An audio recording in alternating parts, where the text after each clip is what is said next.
And let's go ahead and start live. Make sure that you are counting. Yes, you are. And let's get this going as well. And we should have a good time. Okay. All right. Hello, everyone. There you are. Hope everything is well. Here at a new location, as I shared with you guys earlier, trying to get my podcast stuff going. I don't know why it's misbehaving. Let's see. Sorry, guys. I'm trying to set up my phone here and it's misbehaving. So I can get my podcast stuff ready. So I'm going to start afresh. Hello, everyone. Good afternoon. Yeah, oh, baby. Yes, I'm here in Carson, California. I'm at 1552. And this is my great friend, Matt Crooke. He is just an awesome guy. I'm great. Thank you so much, Angelo. Hope you're doing well. Good morning, Sal, wherever you are. Hola, Zach. Good afternoon, Constructive. Good seeing you. Thanks for joining us. Thank you so much, guys. You are so fantastic. Let me see if I can get this podcast thing going very quickly so that you can also listen to us on iTunes when you're using the loo or jogging or working out or whatever the case may be. And let's see here. There we go. We are good now. Okay. Welcome, everyone. This is my 44th episode of Tech2sDay. You should have picked 52nd. I should have. Okay, tell you what, that would be something good. On number 52, which should be close to a year, I'll come back here as well. Hola, Angelo. Thank you for joining us. And for those of you on YouTube, thank you so much. As you may know, this is a program that occurs every Tuesday. Sometimes I'm in the Bisimoto facility. Many times I'm at the facility of my partners. And we talk about everything tech, answer your questions live, and have a good old time. And today, Matt will be joining us. Yes, Colin, 1552. Matt's joining us today, and he's going to share some really exciting stuff about what's coming on. There's a really cool wheel back here that is going to go on one of our projects, a very popular one, which I'm pretty excited about. Yes, oh, stay tuned. Yes, stay tuned. It says thumb up. All right. Good seeing you. Thank you so much. Hello, Todd. Absolutely. Yeah. Hello, C. Perez. C. Perez is saying hi to Matt and I. Oh, Chris. Thank you so much, Chris. I'm not too far from you. Chris works at the South Bay Ferrari dealership. Okay. So thank you for joining us as well. Hello, hello. Alex Mark 5 saying hi as well. It must be a VW guy. Alex. Hey. Yeah, hello, Jeremiah. He does all our stickers. Yeah, it's a great audience today. So guys, thank you so much. And I got a question today. It's just Matt and I today, but I got a question on my way up here where someone asked about my background that I started out with carbureted cars, which is pretty cool. So I did a lot of drag racing with carbureted cars, particular Webers and Makunis. And they're asking, what do I prefer nowadays? Do I prefer port injection, direct injection, or the combination of the two? I prefer the combination of the two because the port injection allows us for better stratification into the combustion chamber, allows us to run leaner mixtures, make more power, and be able to get away with leaner, even higher AFR. So you get better gas mileage. That being said, you can still get reliability and not have to worry about knock as much. But the port injection allows us the opportunity to clean the valves properly. So I like the combination of the two and gives me a little bit more tunability. Especially on the European-based water cooled VWs, I see a lot of dual port injections as well. What has been your experience with some of the VW cars? Well, a lot of stuff has changed just because, in the past it was always, at least for us, we used to start, when we were doing VWs in the 90s, it was basically a fuel pressure regulator turned all the way up and throw a turbo on there, head gasket and let it ride. But, the VR6 was actually a ridiculously robust engine. And we used to do a lot. That's pretty much what Brad did back in the day. Some of the first VR6 swaps into different cars and big turbos. We did an Audi TT, Mark 1 Audi TT with a 5-cylinder swap, big turbo. Oh, nice. So nice. I think you remember that car. Of course. That was one of ours, before the TTRS, we kind of built the one before that. So yeah, we have a lot of history in tuning and things like that, and we do have some new stuff coming out here soon in collaboration with Mountoon that is sort of hush-hush, but you guys can get in on it early. But yeah, we'll have a new program launching soon for the Volkswagen Audi Porsche market. That'll be rolling out here in the next couple of years. Just fleshing out some really cool club sport programs, things like that for Volkswagen that we're working on with Tanner Faust and basically Volkswagen directly. So it'll be very cool. It's good. And let's see. Someone says, do you have a D2B part still available for sale? Dip and Deep, no, I do not. To be honest with you, I don't have much of anything with those combinations. But if demand is there, I'll be more than happy to connect you with one of my partners to make sure that you're taken care of. But I do not have any of the D2B parts available. Let's see. C. Perez asked, who designs the 1552 wheels? Who has these amazing ideas to design them? So whose designs are these with 1552 is what he's asking. Well, we have, to To a certain degree, it's a collaborative effort, of course. I mean, all of us are inspired by similar designs and similar wheels from the past, and we want to celebrate, not replicate. Kind of bring our own ideas, our own feeling into the wheels. Much like the Integrale here, which is, of course, very similar to Lancia Delta Integrale, but it's actually the exact same profile and detail as our Turbomac wheel. Understood. So this wheel was actually put together in 2010, which is kind of funny. And if you look at the progression of the Tarmac and the Turbomac, and realistically, the Integrale should fall right in the middle because it should be Tarmac, Integrale, and then the Turbomac is actually the Integrale with the Tarmac stuff in the center. Nice. So it's come that way, but we have Jason Sellers. He's out in Pittsburgh, so he basically manages all the engineering, FEA testing, a lot of the CAD, SolidWorks. But we're constantly working, creatively together on, collaborating on new designs. Was he at your open house? Jason was at our open house. I met him. I think I met him. Nice job. Jason's awesome. And very, very knowledgeable. He's been doing wheels for a very long time. He used to have a company a long time ago called BDA, which was a forged wheel company back in early 2000s. So I mean, all of us we just love wheels. So we usually take a lot of influence from a lot of older designs, but mixing in new technology and things like that. So it is a collaborative effort, and ideas come from everywhere. We enjoy working together and kind of coming up with something that is inspiring for all of us, and in the end is exciting, right? If it's something we want to put on our own cars, it's something that most likely others will too. I'll tell you guys one thing. Matt is being very modest because he's an excellent designer. He's absolutely fantastic. People are asking, are there any 50-52 reps? Well, yeah, I mean, there's a lot. There's counterfeit wheels over in South Africa and Indonesia, even over in Turkey and Russia. There's a lot of counterfeit wheels. Oh my! So we don't want to talk about them because we want the original stuff. That's great. Yeah. Someone's asking. I'm at 1552. It's a wheel company that supports, that makes amazing designs. I use them exclusively on many of my builds. We track them quite a bit as well. They have partnerships with Ken Block. You see the wheels that you can see on many of his beautiful videos. Magnus Walker is a partner with this company as well. Great guy, and they're on top of their game. It's just, if you go on the website for 1552, you'll see a variety of wheels that are just absolutely gorgeous and perform to boot. But what they have in the future, what's coming in the pipeline soon, is absolutely spectacular. And you know what? I'm really tempted to put this wheel on my Wago van that's coming up. I'm building this crazy throwback Wago van. Give me your insights at the end of the video. I'll put something up on Instagram. Let me know your thoughts. People are putting a bunch of hearts, so I guess that's a good thing. So that being said, let me know your thoughts on putting this awesome wheel on the Wago van. I want a big, nice, beautiful slant. I just want to be fantastic. So thank you so much, guys. I had a question come in about what our thoughts are on the dying internal combustion engine segment. So my thoughts are, in the internal combustion engine, that just like the horse and buggy, it will come to pass. It will.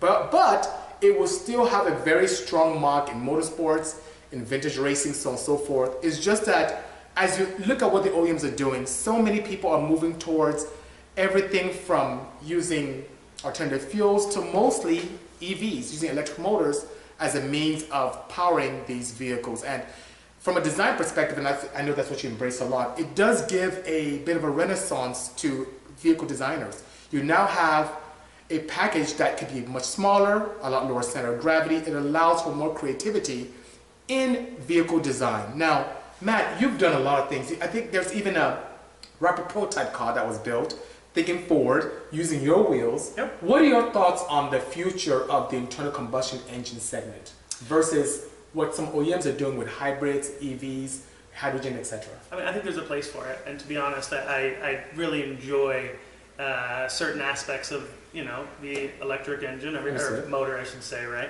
We're currently working with Local Motors, and Local Motors is putting together the world's first electric autonomous bus. Nice. And actually, you'll see it running around on our Integrale wheels. Even better. So it's pretty fun. We're doing some fun stuff with them. They also did release the world's first 3D printed car back at SEMA. They printed it there, and that was also on a set of our wheels that we built for them. So we're constantly moving in the future, and personally, I enjoy that. I think that realistically, in the future, I don't know if you're going to be able to get any faster than an electric motor because torque is instant. Absolutely, everything is there. I think for performance in motorsport and certain, you have the motors on each wheel. You can actually use torque vectoring and do all that kind of stuff. You have the map on the track. You can put power to certain wheels at certain times. there are definitely benefits there, but in terms of something being visceral and exciting and really knowing the car and enjoying it, I think that there's nothing that can replace the internal combustion. See, that's where my good friend Matt and I kind of differ a little bit because I agree with him, but I've never been a fan of how internal combustion engines build torque. Starting from a low torque, going to peak efficiency and falling off. Right. The fact that with EVs, with inverters and controllers, we can have infinite control of torque from 1 RPM, that can make a scary and really enjoyable ride. And you can tailor it to act like internal combustion engine. I think that for me, what I would miss the most is the sound. Well, yeah, that's what I'm saying. It's the visceral. know? It's also rowing the gears. It's getting that feeling. It's actually the challenge of driving an engine that doesn't make power up until a certain point, keeping in the RPM range, knowing when you're going to come into a corner, and you have to basically make sure that your heel toe is right. You've got everything there, not off, upset the balance of the car, so everything's set to go when you're driving. And realistically, I mean, yes, there's things that are easier, there's things that are faster, but the challenge and overcoming those challenges is what makes us as people feel like we're getting somewhere, we're moving somewhere, and growing. And I think that listening to that sound and doing those things, I mean, it's fantastic. And I'm no engine guy. But I love it. EVs do give its own set of challenges that we can overcome too, but we can do a whole 2-hour show on that alone. And we can get a ton of questions while we've been talking. So a gentleman asked, do you make any wheels for Hondas and do you make smaller sizes? We make a lot of wheels for Hondas. Actually, we are in Pirelli World Challenge supporting the Honda Type R team, HMA team. They're over at the factory. There's a team of engineers that are building and racing this car. So we're on that Type R in touring car, and then TCA, yes. And TC, basically we have Tom O'Gorman. Oh. And Tom O'Gorman just took the Drivers' Championship on a set of our 17-inch tarmacs. So we're currently in first place running in touring car. So yeah, we do a lot of stuff with Honda, and we do make smaller wheel sizes in forged, and we do have some more cast wheels coming down the pipeline that'll be smaller. But there are a lot of Hondas currently running our 17-inch wheels and our 16-inch Formula TRs. And I've got a question about pricing too. What do they run for? I mean, our wheels right now, currently I think they start at $179. So that's really cost effective. Yeah, so they're affordable, but our wheels also can go up to $10,000 a set. So it really depends on what we're doing. And you have the full gamut. So you have those individuals who may be sportsman racers and enthusiasts for the street who just want something that looks cool and performs and is safe. Right. And then you have stuff for the crazy ballers. If someone has a Bugatti Veyron, they want something crazy, custom made, Matt can make it happen. So that's great. Very much so. That's great. But yeah, we love Honda. And your composite wheels. Wait a minute, guys, this is supposed to be a Tech Tuesday, and it's turned to a Wheel Wednesday. No, what's going on? I love it, guys. Keep them coming. Are there any composite wheels?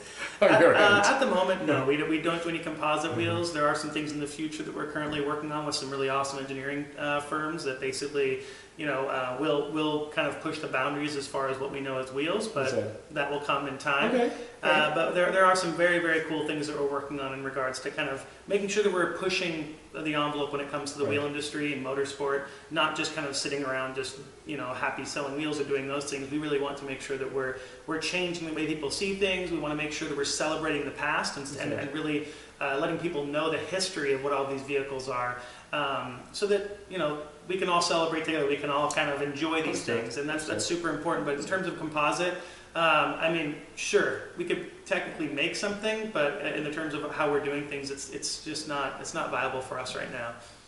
Sounds good. Well, guys, I see another question. Oh, Jeremiah said that he has Tormax 17s on his Honda, so that's good. See, there we go. Thanks, Jeremiah. Thank you, Jeremiah, which is good. Hello, One Slow, PST, I think that's what it is. I see a question came in asking about nitrous versus turbo. Thank you for a tech question about nitrous versus So, chemical superchargers versus turbocharging. Well, of course, the one thing about nitrous is that sometimes they're not very controllable because you want to have consistency with bottle temperatures, and many people are just not comfortable with it. Nitrous is really cool, and where I see a very nice place for that are cars where we have limitations what we can do with engine management solutions. So newer cars that don't have much aftermarket support, that is direct injected, and it's a very straightforward way of adding power to it without having to worry about engine management. You can have a wet system, we can put a appropriate amount of fuel with the nitrous and you're good to go. But turbocharging, guess what?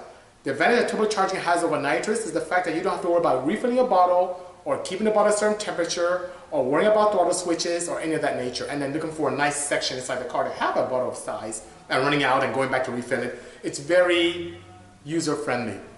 The only challenge with turbocharging, especially if you have a larger turbo, is lag, which some people don't like. I tend to enjoy lag at times because it makes things a little exciting. Exactly. But that's just me. I'm crazy. Have I had any experience with Rotex chargers? Yes, I have. Fox Design. We've had quite a few cars come to our facility tuning. And one thing about Rotex superchargers is that I've noticed that they're a lot more efficient than what I've seen with the centrifugal ones. I see less lag, because you do see some little bit of lag with superchargers. I also see a lot more power per pound of boost. So it looks to be a more efficient, less heat generating system. So I've seen that, which is pretty nice, you know? So thank you so much. Okay, let's see. Buy a demon. Which said, buy a demon. Should buy a demon? A Dodge Demon? Dodge Demon, okay. Dodge Demon, okay, that's pretty nice. Thank you so much. Hello, Bully, thanks for joining us. Let's see, do you have any H22 parts laying around, and would you be willing to help me build a motor for road racing, time attack? Thanks, Judd. So I may have a few parts in stock. I think for H22, I do have some pistons, rods laying around. I have valve train. I have intake heat shielding gaskets. I think that's what I have so far. I may have a couple of clutch sets, which would be good for anyone making 350 horsepower or less. Nothing more than that. You'll need something a little bit more robust than what I have laying around in the shop. But yeah, hit me up at lab@bisimoto.com or sales@bisimoto.com, and I'll be more than happy to take care of you with that. When it comes to building the engine, I won't be able to do that anytime soon. I'm really slammed at the facility. We're really crazy to SEMA. It's amazing that I'm even here at 1552 in Carson. It's like a nice vacation for me being here, which is pretty nice. So thank you so much. But still write to me anyway, and maybe to point you in the right direction with some of my partners who can build an engine for you without challenge whatsoever. Thoughts on manual EVs? What do you think? If you mentioned something which, you know, one thing about electric motors is that you have the capability of having a wide span of RPMs. So again, literally, there are electric motors today that are commercially available that can take you to 25,000 RPMs. With that and the torque capability, you can literally stay in one gear. You can literally have a gearbox that has no gears, just a single gear. You don't have to roll. But what if someone crazy like me devises something where you can have the feel of rolling gears with an EV? What would you think about that? I guess I'd say show it to me and I'll show it to you. Okay. So it's tough. If that existed, where an inverter was able to limit torque output for different gears and mimic what you see with a combustion engine, but you still have the advantages of the EV, would that be attractive to you? Or is run gears overrated? What are your thoughts? Because I see that. That's what I mean, I love the fact of run gears. I also love the fact of paddle shifters. I don't know, but maybe it's just something that we already know. It's what we know is best because it's what we are currently, you know, doing. So I think that if we could utilize something that would basically recreate that, it would be great. But then again, at the same time, it's the same thing with a PDK manual transmission. Right. You can go into that. Even though basically, so now you've made it feel like a manual gearbox, but it's not as fast as if it was understood. So that's true. Realistically, it's almost like you fall into this middle ground, and for me, I would probably say, no, I want everything that the EV has to offer at full speed and craziness, or I want the visceral feeling of an internal combustion engine, because when you get into that middle ground, I'm not really getting the best of either, and I don't think that right there would put us in a situation that it's just not as good as either, you know? For me, I love interaction with a car. I love that connection between man and machine. I enjoy, even if it's not the fastest way to get from point A to point B, I enjoy rolling gears. Same. And I wouldn't mind the capability of having a dual purpose. The ability for me to roll gears at liberty, and if I'm going to get groceries or doing something that's mundane, having it do its own thing. So I'm a bit of an advocate for both, which is pretty nice, you know? Thoughts on the, let me see, Koenigsegg and Mr. Koenigsegg's way of overcoming turbo lag with electric motor on crank. I think that's awesome. They are very creative, and that's the beauty of being able to surround yourself with great engineers and be a forward-thinking person yourself and having the resources to do it, and it's the customer base to do that as well. I think it's absolutely spectacular, which is very nice. Let's see, I had another question here. I missed quite a few, so sorry guys. Okay, thank you so much. Please, one slow, please email us. I have a goal to build a time attack, is what Packer R says, 2J, which is nice, and FC, very nice. I like FC. I like that. Would like to have low lag, really, responsive turbo that would see full boost by 3500. What turbocharger and what shaft profile should I use? Now, what camshaft profile would I use? Now, Packer, it really depends on your power goal, because that really dictates what size turbo you should go with. I'm a huge advocate of smaller frame T25 turbos. There are some really advanced aerodynamics that our friends from Turbonetics has in their TNX line. And I've seen people exceed the goal you have at 3,500 for full boost, even lower than that, on Porsche 996 turbos, and they make north of 600 horsepower. So you can eat your cake and have it too. It's primarily because of the advanced aerodynamics in the wheel itself. So that's something you can definitely do. If you have a hard time getting information on that, write to me as well. I've been more than happy to point you to the right direction of the guys that can help you out with that. No problem whatsoever. What do I think of an all-motor F23A build, says Street Racer Jones. And that's I'm laughing because I like the F23 engine. That came in certain mid-2000 Accords. It's a single cam application, has VTEC on the intake, no VTEC on exhaust, but even though it has a decent displacement of 2300 cc's, the head port really sucks. That's what I was going to say, it doesn't flow, huh? It doesn't flow at all. So, of all the single cam F series, you cannot beat the F22A. That's the one that I love so much. A very cost-effective engine that I put in my drag car, and we ran low nines. I made over 430 to the wheels on motor. That is the one that's just a cat's meow. The intake flows more than most ported B series. So, for all motor applications, I like the F23 bottom end, but I'm more of an advocate of the F22A head because it gives you more potential. And when you look at the valve train, even though it's non-VTEC and limited from factory in terms of cam profiles, you can, without qualm, put oversized valves and even get close to 600 lift without any challenge whatsoever. You cannot do that with F23, so you are limited there indeed, you know? Yeah, Epic Rider says, been there, done that. Yes, he's right. I met him with the F23, and he saw himself the limitations, and he went to a Subaru, which is pretty interesting. So, Ken, thank you so much for joining us today. I appreciate that, you know? Mr. Dre93 says he's from Jamaica, and he's wondering how he can get the Bisimoto cams for his T16. Oh, Matt and I was just talking about that earlier on today, and guys, I've been pulled in so many directions that it's very difficult for me to do retail. Right. It really is. So Matt and I were talking about that at length, and it's tough. I just have so many projects, so many responsibilities. It's hard for me to do that. The best thing to do is what I've done sometimes this week. Write to me at sales@bisimoto.com. If I have any left over, I'll be more than happy to ship it to you and support you accordingly. But hurry up, because very soon I will not have those available anymore. My pleasure, Street Race. My pleasure indeed. Nico says, I want to build my own intake manifold, but how many liters could the plenum chamber be? There are too many theories at 2.0 8-valve turbo. Okay.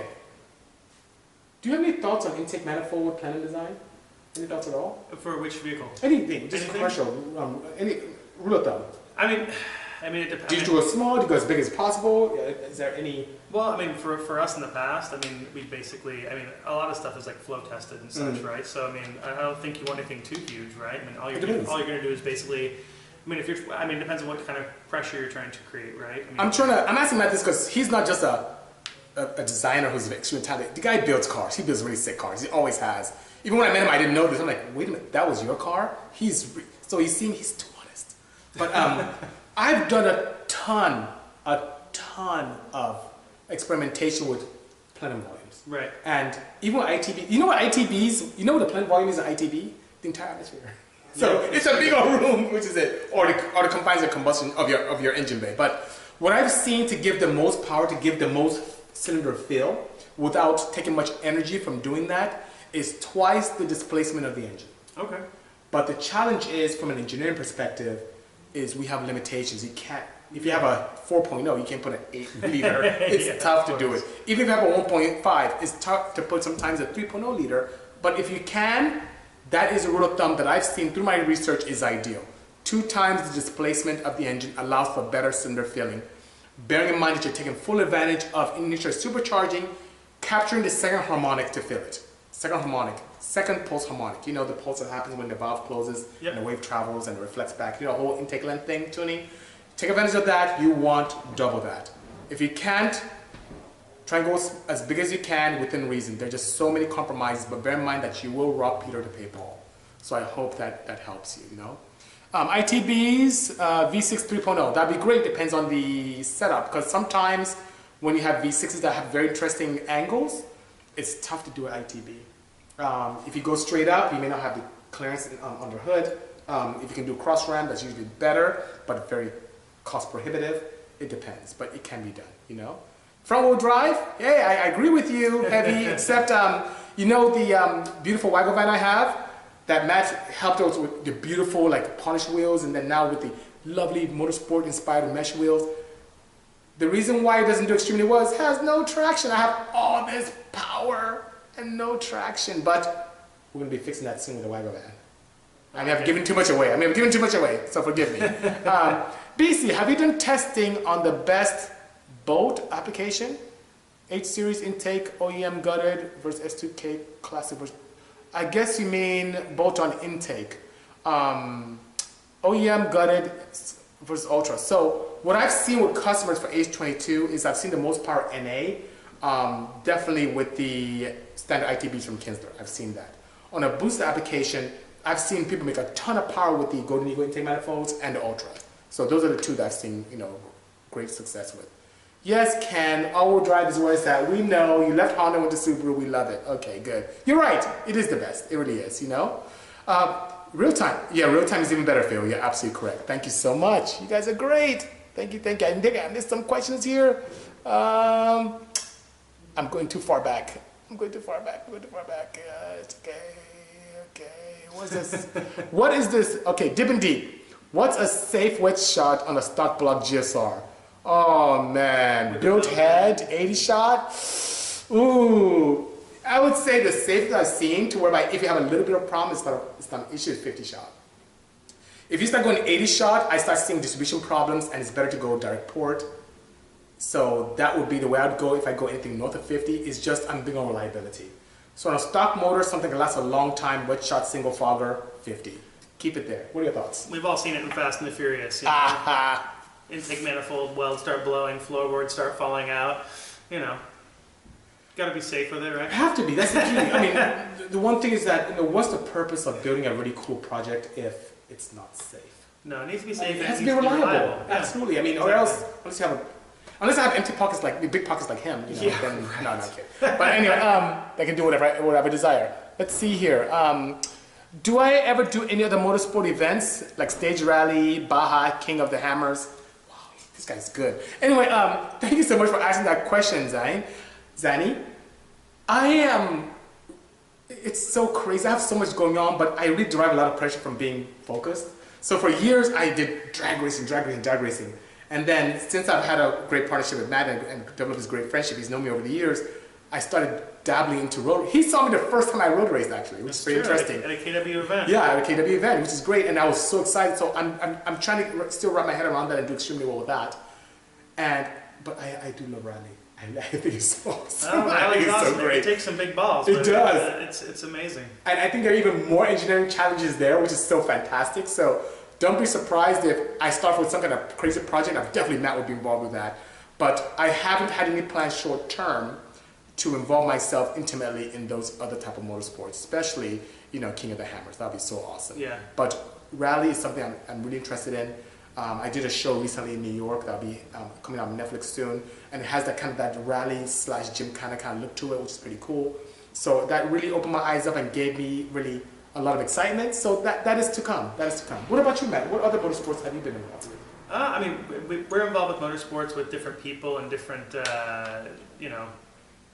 personalities type, right? So we work a lot with, we used to work a lot with Dylan Van Way. Oh. He raced in Rally America. Of course, Ken Block, he's running a bunch of things. Tanner Faust. But we also do a lot of different wheels for various SCCA competitors. Constantly doing things for drag race, applications. Of course. So it's kind of, we're all over the place. If it's something that goes fast, we're into it. We now have our new truck wheels, and we do offer a full forged motorsport beadlock for trucks as well. So we're doing a lot more in the grassroots side of things, but also producing stuff like we do for Honda for their TCA and TC program for those race cars as well. So, but I mean, hey, if anybody heads out to a Speed District event, they'll probably see you there, right? I mean, yes, absolutely. You're out there. I love all Speed the time, District. Absolutely, so, absolutely. Yeah. I see Supposa, a lot of hearts there, thank you. Supposa's asking, am I going to do a time attack build? So yes, we're actually working on a time attack build this year, but I really bit off more than I could chew. I didn't even talk to you about this project, but we're doing this one-off tube chassis crazy thing. Wow. My very good friend Sam Rothschild, he's really a talented fabricator, great racer. I've been working together with this really crazy project with turbochargers, full time attack, just to go and destroy the world, pretty much. So, but the budget just ballooned like crazy, and I have does. too much to do before SEMA, so we're going to debut it next year, so stay tuned. It's going to be very, very exciting, which I'm very excited about, you know? Wow. Oh, thank you so much, Zanny. My pleasure. Tell Zanny I said hi, by all means. Hello, Richard. Thank you for joining us as well. Shinobi asks, how do I size turbos to fuel injectors? Now, that's a very interesting question because the turbocharger and especially the injector needs to be sized towards the power potential of your project. So, turbochargers, of course, being a glorified air pump, it can dictate how much power you can make by how much air it can flow for every revolution of the turbo itself. Especially as you look at the compressor and allow it to breathe through the turbine itself.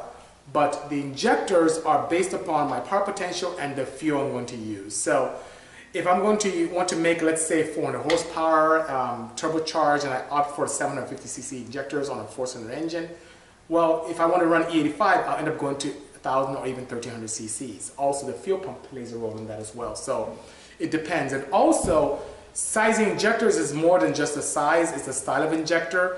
Not all injectors are compatible with certain types of fuels. If there's anything with MTBE or if there's anything with olefins built in, certain compounds inside injectors of certain brands can swell up and then decrease its fuel capability or even render the coils useless. So you have to be very careful on what you select in terms of your fuel, size, and style. I'm a huge advocate of the Bosch EV14s. Our partners from 50 Motorsports carry those, and you have other companies like ID who do a great job in really having very well matched injectors as well. So Bosch injectors have very fast coils, very good spray patterns, which play a role in power and atomization and being reliable as well and having a nice mist. I'm not a huge fan of the older, cheaper Lucas-based injectors. Their spray patterns are not very good, and the coils are very slow, so you have very rough idles. So that's pretty much it. You do tend to size your injector towards your power potential and your fuel. So I hope that helps. Any thoughts by any chance, Matt? No, not specifically. I mean, I know we played around a long time ago with direct injection type stuff, and that's always a fun one when it comes to injectors. Of course. So we'll have a very good wheel question for you. Okay. From Dippin' Deep One. Okay. Pretty cool name. Do you make custom wheels? Let's say someone has a design in their head. Do you have the capability of designing something for someone in the public? Well, capability is one thing, of course. So we don't normally do it for the public. No, we basically utilize our designs and keep within our DNA to manufacture and design wheels that fit within our wheelhouse per se, right? But we do step out of that with certain people and certain projects. We currently just built a set of wheels for Rod Emery's 911K. Oh, nice. So, nice. He has a 908, and he's currently building a 911, kind of inspired by his 908K, Beautiful. which is calling the 911K, Nice. which has his engine that he built with Jeff Gameroff. Yes, so nice all guy. that put together, and basically we kind of took a 15-inch, or did a 15-inch version of like an RSR wheel, 908 wheel, and made it in 15 by 6, and we did like a really cool kind of construction method that hasn't been done before. Did a full 3D scan of the wheel, kind of redesigned the wheel to the right proportions, and made it manufacturable. So we do take on projects like that for certain individuals and certain projects, things of course that are either dear to us or close friends, things like that, but it's not normally something we could do to take on from a regular individual. A project like this for engineering, FEA, getting, finding the right forgings, putting the wheels together, all of that might take, tens of thousands of dollars in engineering. And then of course, once you make one wheel, you usually want to make a lot more wheels because you amortize those engineering costs over doing that. So in the context of what's there, sure, we're always willing to look at different projects and take things on. It just really comes down to the budget and the feasibility of actually being able to sell more of these wheels in the future. So I wouldn't say that it's not something, that we do all the time, but it kind of depends on the situation, and if it's something that's exciting to us, it's always something we're willing to take on. So if you have questions, always shoot it over our way. Take a look at what we're doing on our Instagram and up on our site and such, and we're always open to talking. We want to be approachable. If you got questions, if you've got ideas, throw them at us, and you know, we're always open to doing fun things. That's really what it comes down to. Thank you. And Packer, thank you so much for your kind words. I appreciate the support all these years and for the kind words you said about the Wagon van. What I'm building now, and Matt's helping me with this build, is going to blow that one away. It's going to be a vast improvement. And AJ Thompson, I see you from the UK. Thank you so much for joining me every week. I'm sorry that you're only seeing half my face. I'll make sure that I lean in towards Matt so you can see more of my African face. You know? Yeah, there you go. You know. So Heavyfoot is asking, when am I going to build a Beetle? Wow, Beetle, huh? Is it a new Beetle or old Beetle? Which Beetle is this? Either way, I don't have a relationship with Volkswagen. As I mentioned on many of my other Tech2sDays, it makes things much easier when I have a relationship with the manufacturer. Yep. And even when I have a relationship with the manufacturer, it gives me the flexibility and freedom to not only build a current model car and go crazy with technology there, but also gives me the support and incentive to build a retro build as well. So, you know, Matt has a great relationship with VW. They love him, but I don't know anyone there. So in the future, you never know. If something happens where we end up working with the Volkswagen Group, I'd be more than happy to do something current and even throwback. But at this time, I don't have anything yet. You're already building Beetles. They just have 6-cylinder engines. There you go. Oh, you're funny. You're funny. Good. Flat sixes. It's a nice Porsche joke he has. How many cars have you done with corporate VW, Matt? We built quite a few. We just recently did one for Tanner Faust's last SEMA. We did a GTI Mark 7.5 that we updated, kind of utilizing some boomerang flares from Japan, kind of mixed them around, kind of did like a throwback to 1986 WRC winning GTI. Yes. And kind of did a new version of the livery, put our wheels on there. See? He's done a lot with them. Look at that. Debuted that last year at SEMA. Right, that was clean. That was a nice build. And then there's a current brand new Mark 7 Ooh. Jetta that's being currently shown on the show circuit through VW that we did. They gave us a brand new Jetta, kind of to tweak it for the enthusiast market. So we did that, and we do have some new cars in the pipeline. We have our own Golf R. We also have Tanner Faust's Golf R that we're working on right now. That's so cool. And we're going to re-release the Golf R and re-release the GTI that we showed last year at SEMA, at this year's SEMA with M52, which will be the collaboration brand with Mountain. Okay. So we will be doing a lot more with VW. We also have some hints of a new GLI coming out, which we're going to be doing a build with VW and kind of more of a time attack build, and maybe getting Tanner behind the wheel to go do some fun stuff there. He's a good driver. Tanner's a very good driver, yeah. So it's gonna be exciting. But there's a lot ahead with Volkswagen, their new R program, and everything that they're doing. So you'll see a lot of really cool things coming out here, as well as over in Europe, because we do work a lot over in Europe with VW. So there'll be some really cool stuff coming out. Cool. Oh, and Henny says Fiji for life. Yeah, Matt does not. I mean, guy spoils me. He's just so great. I just want some water. I thought he was gonna come out with like a styrofoam cup. And he gives me Fiji. What a great guy. So thank you so much. Kappa Tim is asking, what do I think about the use of Chevy ignition coils on high horsepower builds? I think it's a clever way of using a cost-effective ignition coil that has a decent amount of spark energy. But you know what? Our friends from AEM, AEM Electronics, they have this IGBT coil, which has the same shape as the standard Chevy coil. Bolts in the same, uses a similar harness, but puts out like over 135 millijoules of energy per spark, which is fantastic. And you can put in more dwell without overheating the coil. The thing, I make fun, sometimes I make jest and say it can ignite water. It's really crazy spark. So it's really overkill for so many things, but on the high horsepower builds, I like the Chevy shape, I like the Chevy coils, they're relatively cost effective, but I also love what AEM did to take that to the next level, which is absolutely fantastic. Surprisingly, Porsche makes good coils too. Even when I use the factory coils from anything from a Boxster to a 997 to a turbo, those things put out some decent spark energy.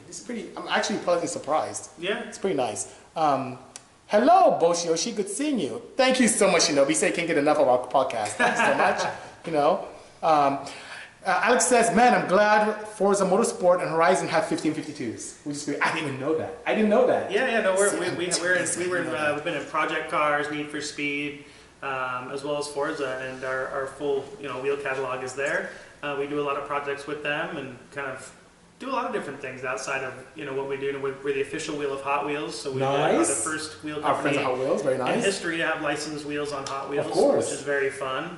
We do a lot of stuff with HPI, the RC cars and such. Cool. They manufacture very small versions of our wheels, sometimes faster than we can. But yeah, we do a lot outside of that, and I think that it's a lot of fun being able to see, kind of in the virtual sense, your wheels being used and people having fun with them, and we enjoy it. So yeah, and get out and play some game, right? Sounds good. Yes, yes, yes. Thanks to Forza and the guys from, I think that is a Microsoft company, yeah? Yeah, yes. Yeah, beautiful. Okay, AJ, Relentless Racing. Oh, you're late, you're tardy. Well, you missed a ton of stuff. I'm here at 1552 in Carson, California. This is Matt Crooke. He's one of the did I say founding father of his company? I'm the founders of his company. Founding father sounds a little old school. He's a founder, talented designer, enthusiast, builder, collector. He's just a great friend as well. So I'm here with him today and we're having a good time. Oh, thanks for the hearts, guys. Let's see. Oh, Alex said he liked the newer Beetle a lot, which is pretty nice. That's good taste. Good. And then Ben says, asking, and more of a question, 1552, do you guys hire? I mean, we have to hire. We do have to hire people, to stay afloat. But I mean, we're constantly looking for talent and people who are kind of in with the current things going on and people who are there. I mean, hey, if you've got talent, or just excitement because we want to be a company that's young, that's forward, that's constantly progressing. Shoot us a resume, and we're always open to seeing if things work, if it's a fit, it's a need that we have. Hey. So how could they submit a resume? You just send a resume directly to info@1552.com. Okay. And basically, hey, we'll take a look, we'll get back to you, and even if it's not something we have right now, we'll put it in the file and see if things can work in the future. Beautiful, beautiful. Yeah. Hey, Sigrid Mark says, hey BC, check out the new Beetle user. His name is Bisimoto, which is very close, but that's nice. I appreciate that. And let me know what you think. I'll check him out. Would you do for me, because I probably won't remember, that's a strange spelling of Bisimoto, strange spelling, but if you can send me a DM with that person, I'll check it out. I love meeting people and seeing enthusiasts, see what people are doing out there. So, and people say, forget the video, do the VW Rabbit. Of course. I've had many rabbits. Oh my God. Oh, thank you so much, Packer. Appreciate the kind words. Tour. Eddie says tour. Okay, sure. I'll do a tour of the waiting room. I'll do a tour, no problem. We'll do that afterwards. Alex says, yeah, 5052. Faust is sick. Just saw those at the so-called Euro, which is pretty cool. Okay, Ken. Alex said you're spilling the beans. Oh, yeah? BC, is Matt going to give us a private tour to see how they build 1552s? It's proprietary. I can go around showing his secrets. I mean, I try. They won't even let me in certain parts of this facility. I'm an engineer, like, oh, no, you, BC, come back over here. So I'll see what I can do, but I can't promise anything. They have a lot of crazy stuff here. Zan is asking, how often do either of you use 3D programs in SolidWorks, pros and cons to other CAD programs? So I can tell you that I've done everything from SolidWorks to, I've been a really big advocate recently, and I hope I'm not promoting these people by saying that, but I shouldn't really mention their name because it's a smaller company, but there's another 3D program I use. Okay, I like Fusion 360. I like it. It's very user-friendly, just like 1552. A lot of engineers and designers are very young. They know what we look for. They allow me to incorporate FEA stuff into it. They allow me to do a lot of CFD without breaking the bank. I like SolidWorks because it's very user-friendly. It has a lot of options, but that licensing is it's expensive. It is very expensive. Especially for what I want to do. So for me, the fact that with Fusion 360, I can put up something in the cloud and any of my team members anywhere around the world can grab it, modify it, and send back to me, and we can do really cool things remotely. I think it's a great thing for me, and it doesn't break the bank with licensing. So I don't know what your thoughts are on SolidWorks and everything else, but I mean, I've said mine. That's mine. No, I mean, there's a lot of different in the wheel industry. There's tons of different, I guess, ways to make a wheel, right? Maybe we just get time. But we use SolidWorks primarily for everything we do, rendering programs and such as Keyshot, things like that. But yeah, I mean, primarily, everything we do is done directly through SolidWorks. I mean, AutoCAD, a few other different things that we use, but primarily for what we do is SolidWorks. It's just something that's been tried and tested, and it's kind of our engineer, Jason, who used to work for Siemens, worked for a bunch of different engineering companies and such. He's very familiar with it. It works well. We don't have issues. Everything keeps up. Do you have any cons at all? Anything that you see that's a con? Because he was asking about that as well. I do love the cloud-based idea of what's there. I do love the idea of being able to share files and all that stuff, leave notes, do all those different things, have different users that can come in and change things, have a record of what's been changed. All of those different things are fantastic. You know, but I mean, you use what you use. Of course.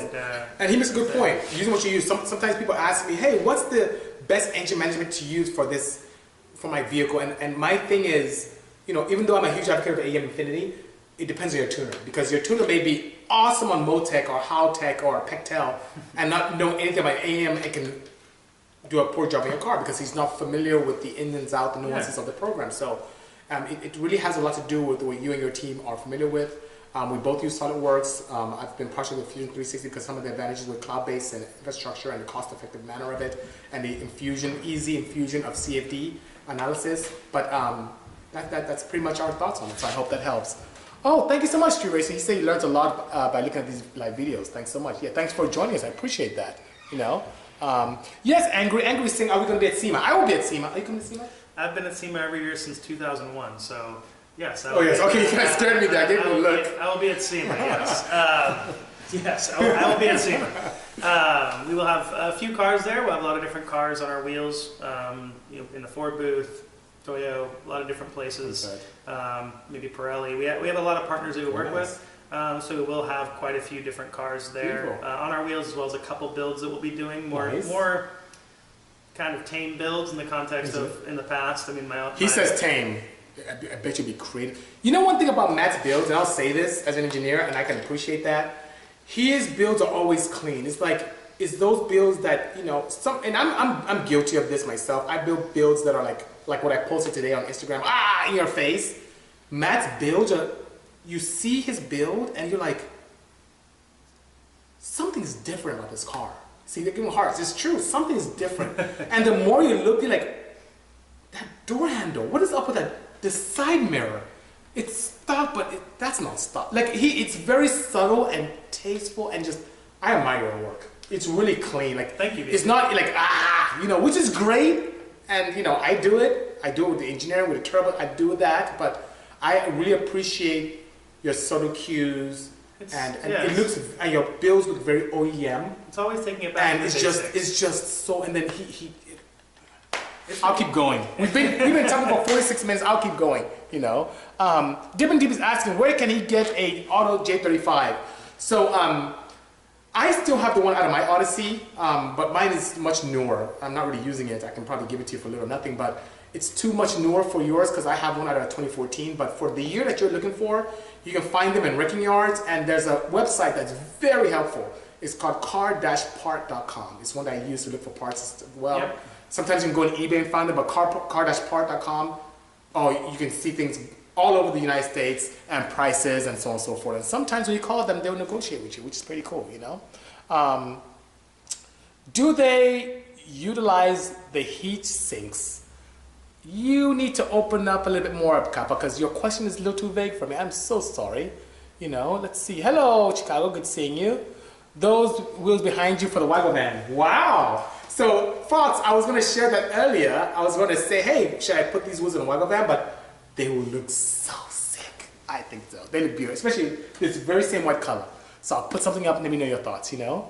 I was so sad when we lost a Netflix show, man. I was like, BC has this, bro, but had to stump everybody. Well, it's a perfect example of two things. One is reality TV, which is great. Two, traction is not a friend of a front-wheel drive on street tires with 1,000 horses, while other rear-wheel drives with slicks, semi-slicks, are really advantage. So that being said, I had a great time filming that. I've done a lot of television shows, a lot of film, and the crew and cast of Netflix of that show with the production company, they were fantastic. I had a great time. Matt came and got some very nice wheels. The car looks sick with the murdered out wheels. It's just beautiful, very motorsport. I had a great time filming that, but honestly, I can't beat physics. I just can't. I may do a lot of great things from an engineering perspective. I know how to make a lot of reliable power. We built that car in 2013, and we've given the keys to a ton of media people, and they beat up on it, and it comes back like just smiling, and it's great. And you see I laid rubber the entire quarter mile, and the only time you saw a break in the rubber was when I shifted. So it's a lot of powerful car, but I wish I could put on a better show, but traction was not in my favor. So my apologies, but I had a great time, and it was a great show. So thank you. I hope you enjoyed it nonetheless. Hello, K-Day. Thanks for joining us. I know. Thank you so much for the kind words and for all the rooting, Chicago. Thank you so much. Can you tune that Odyssey to shift more smoothly to get more life out of it? it's still better performance out of it. So unfortunately, all the valves in Odyssey are mechanical. So the shift points are determined electronically, but the valving is not significantly determined by electronics. So the only way is to performance increase or to modify the gearbox or to go crazy like me and exchange it with a 6-speed gearbox for an Acura TL Type S, you know? My pleasure indeed. Thank you so much, guys. Thank you for giving the hashtag, you know? Will a J35 fit in an RSX? Yes, it can. It does. The RSX typically comes with a K series. It has enough space for that. Brian, the Hasport, can have mounts, put some together to make it fit for you. And you can have a nice, wonderful time with that indeed, you know? Yeah, he said keep the white too. They said keep the white wheels. Thank you so much. Agreed. Does the AM ignition coils utilize the heat sinks? Oh, yes it does. So not only does it have its heat sinks, it has a very interesting heat sink that is not just fins, but it looks like little pyramids. So it has more surface area to help dissipate heat to the environment. So I hope that helps. Look how much time. We're at 50 minutes, almost done. Convert your center seat Porsche to all-wheel drive. Faster to track or not worth the wait? Not only the weight, it is very invasive. To be able to put a differential in the front and to cut up the car to allow for that to happen, it's a bit much. And you know what? I have good adhesion with that, you know? Well, so, the engine's in the rear, so as soon as you get on the gas, all it does is squat and give you more traction. So Porsches in the way that they work, especially your car being mid-engine, the balance is fantastic. Superb. And realistically, adding more weight to the front, it's not going to do too much. That's why a lot of the RSR cars and all the race cars are still running, rear-wheel drive. Yeah. But now they're pushing the engine forward. Yeah, it's like a mid-rear engine. Right. Is what they're saying. But yeah, they with that type of road racing and such, it's not needed. But of course, the 959 and different Dakar and things like that, they of course run all-wheel drive because of traction and such. But depending on what's there, I mean, different automotive manufacturers solve that in different ways. So. And it can be done, but it's very invasive, and I really don't see the advantage from the cost versus performance benefits. It's really an awesome car as is. It really is. Well, you took your 996, and actually converted it to rear-wheel drive. Converted it to rear-wheel drive. So if that tells you anything. Stop spilling my beans. Stop spilling my beans. No, he's correct. He did. Mark 5 Andrews asking, do I respond to direct messages? I do. So especially on Instagram. But the funny thing is that I have 99 plus. I get so many daily. I don't know if that happens to you. No, of course. It's really tough, so I try to get back to them as soon as I can, but it's really, really, really tough. One Slopes is asking, BC, in the past I recall you mentioning using different transmissions on H22 other than the one that it came with. Do you recommend any particular one? This is for my Prelude. Thanks for everything. So the weird thing is that for your Prelude, you have a bit of a challenge. The challenge is the Prelude chassis has provisions for a Prelude gearbox with cable shifting capability. So that being said, it is somewhat invasive to put a B series in there with a rod or a D series with a rod. So I really don't like the Prelude original transmission because sometimes the cable, they bind up, the gears are not very well, they don't lend themselves very well to performance. So being said, years ago, I pioneered the B to, the H to D gearbox and then the H to B and then everyone copied and you know how the Honda world goes. But long story short, I did that because the B series has more aftermarket support and the D series gearbox I used was a lot more robust, and I was able to do all the surgery to fit that in an inside chassis, and it was easy to fit in the CRX. But with the Prelude chassis, you just don't have the provision for the rod unless you want to do some fabrication. What I would do if I were in your position is to upgrade the gears inside or switch to sequential. That's me. That's what I would do. So I would do an H to B with a quick sequential, and what that does, it gives you the ability of either helical or straight cut gears, and it uses a cable for shifting, and it's so cool. Sequential gearboxes transform a car completely. You can have a bone stock Civic Si and put in a gearbox, and you feel like Queen Elizabeth. It's awesome. I don't even know how Queen Elizabeth feels. I don't know why I use that analogy. Forgive me, but you feel like you just feel it completely transforms a car. You get better torque multiplication. The feel of a sequential gearbox is just fantastic. I need to do a video soon of just how exciting it is to sit in a car and just roll through the gears sequentially. It is so surreal. It's absolutely fantastic. Okay, let me see if I can grab a couple more questions before. Thank you so much, Mr. Exaggerated. Hello, Efren. Efren says hi. Efren Porsche. Efren. Good evening. Oh, I'm sorry I didn't get you so late, I'm so sorry to see that. My pleasure indeed. Can you register a car with a different engine management? It depends on your state. California, no, it ain't happening, no. But it depends where you are. In other states or countries, it may not be an issue, but California is extremely strict. Ever consider getting your scented fuel chemical composition diagram tattooed on yourself? No, I don't even have any tattoos. Matt has tattoos, that's cool. But I don't have any tattoos at all. No, I haven't considered doing that at all. You know, and you're laughing, so you're probably joking. What are the best tires? Wow, so I've tried quite a few, and it depends what you're doing. I'm really partial to Toyos. That's what I use a lot. So you'll see, I love the R888Rs. It gives me very good feedback. I love the fact that it has very good capability, decent capability in the rain. It doesn't get greasy as the earlier R888s did. I really like that tire a lot. It's pretty great. And then for full track duty, I love the RRs. That's just me. Yeah. And the proxies, the standard proxies are good for like everyday driving, and it doesn't give me the crazy roar on the freeway that I may see with other tires. So I'm a Toyo guy. I don't know what your thoughts are. No, I mean, we use so many different tires for so many different things. We use Pirelli a lot. We use Toyo a lot. I mean, it really comes down to what you're using the car for.